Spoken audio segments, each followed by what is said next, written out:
మార్చి 22 అంతర్జాతీయ నీటి దినోత్సవం.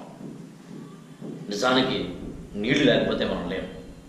వాక్ ఫర్ వాటర్ అనే సంస్థ జన జాతర జల జాతర నిర్వహిస్తోంది తెలంగాణ ప్రభుత్వంతో కలిసి. నిజానికి మనం ఉదయం లేచినప్పటి నుంచి రాత్రి వరకు ఒక్కసారి ఊహించుకొని నీళ్ళు లేకపోతే ఎలా ఉంటుంది, అసలు నీళ్ళే లేకపోతే ఎలా ఉంటుంది ఊహించండి ఒకసారి. నీళ్లు లేకపోతే నాగరికత లేదు. ప్రపంచవ్యాప్తంగా జీవి ఎక్కడ పుట్టింది అని అడిగితే నీరు ఉన్న చోట పుట్టింది.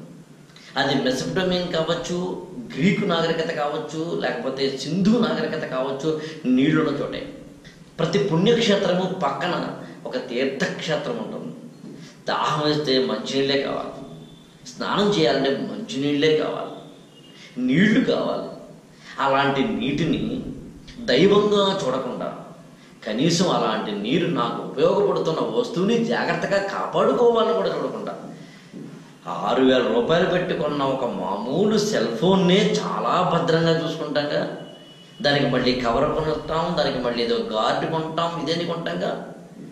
ఆఫ్టర్ ఆల్ ఒక 2,000, 3,000, 1,000, 500, 300, 200 పెట్టి కొన్న షర్టునే కొన్ని వందల సార్లు ఉతుకుతాము, ఆరేస్తాము, దాన్ని జాగ్రత్తగా చూసుకుంటాము. దానికి చిన్న మరక పడితేనే గిరగలాడిపోతాము, దానికి ఏదో చిన్న చిరుగు పడితే విలవలాడిపోతాం కదా.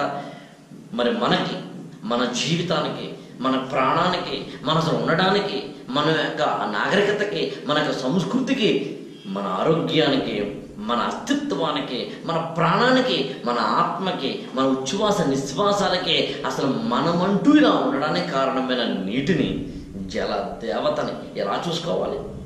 జల జాతర చేద్దాం, జన జాతర చేద్దాం. అందరము నీటిని బొట్టు బొట్టు ఒడిసి పట్టుకొని ఎవరు ఏం చేశారని కాకుండా, చుట్టూ చీకటి ఉందని తిట్టుకోవడం కాకుండా ప్రయత్నించి ఒక చిన్న దీపాన్ని వెలిగించాలన్నట్టుగా వాళ్ళేం చేశారు వీళ్ళేం చేశారు అని విమర్శించడం కాకుండా నేను చేస్తే అయిపోతుందా అని ఏదో నిరుత్సాహంగానో లేకపోతే నిర్వేదంగానో నిస్తేజంగానో బతికేయడం కాకుండా జల జాతరలో నా నీటి బొట్టు ఉండాలి, అందుకు నేను ఒక ఒట్టు పెట్టుకోవాలి అనుకోవాలి, గట్టి పట్టు పెట్టుకోవాలి, ఒక నీటి బొట్టుని పట్టి ఉంచడానికి, రేపటి తరం కోసం దాన్ని ఒడిసి పట్టి అందింపడానికి.